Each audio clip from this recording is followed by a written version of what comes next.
Drag antreprenorule, ți s-a spus că este o perioadă mai slabă? Că e început de an și nici iarba nu crește? Ești curios ce se întâmplă cu piața și încotro se duce? Probabil este adevărat.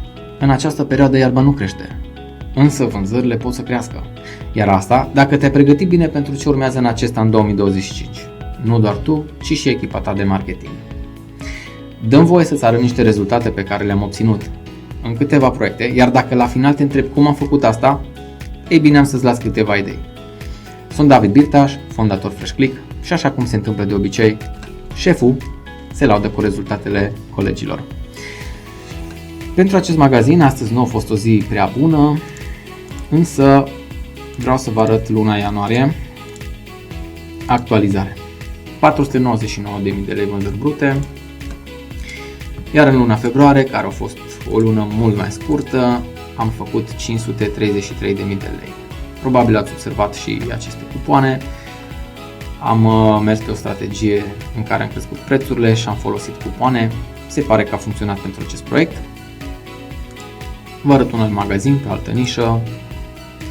Mergem în luna ianuarie. Actualizare, 359.000 de lei, 360.000 de lei vânzări brute.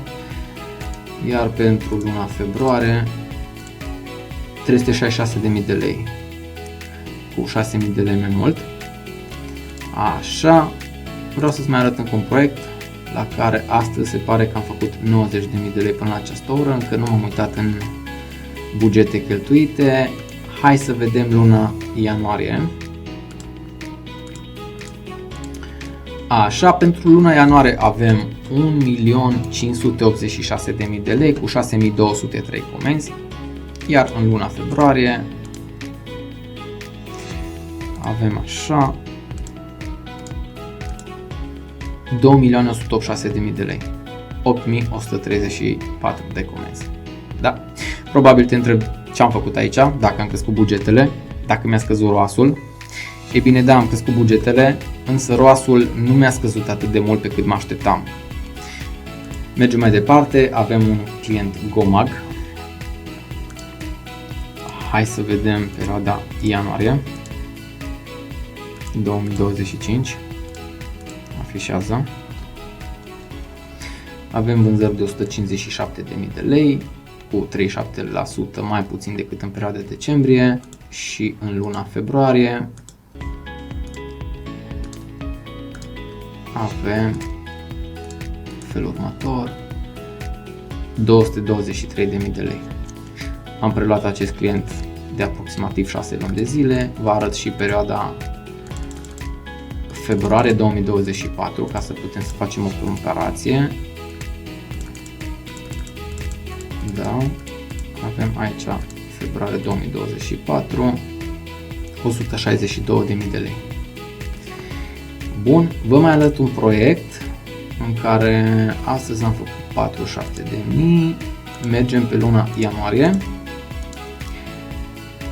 Luna ianuarie avem 2 milioane de lei, iar în luna februarie, ia să vedem, 1.626.000 de lei. Aici am ales să securizăm piața, am scăzut puțin bugetele, am încercat să obținem un ROAS cât mai mare, pentru că pentru acest proiect succesul sau vânzările cele mai mari se obțin în perioada următoare, începând din luna aprilie. Dacă vrei să știi cum am făcut asta și cum am ajuns la aceste rezultate, te invit să dai un like paginii FreshClick, să dai un like la această postare și în curând îți va apărea pe feed-ul tău studii de caz despre cum am reușit să dezvoltăm în timp aceste proiecte. Rezultatele acestea, să știi că nu sunt peste noapte obținute. De exemplu, la acest proiect avem o colaborare de aproximativ 4 ani de zile,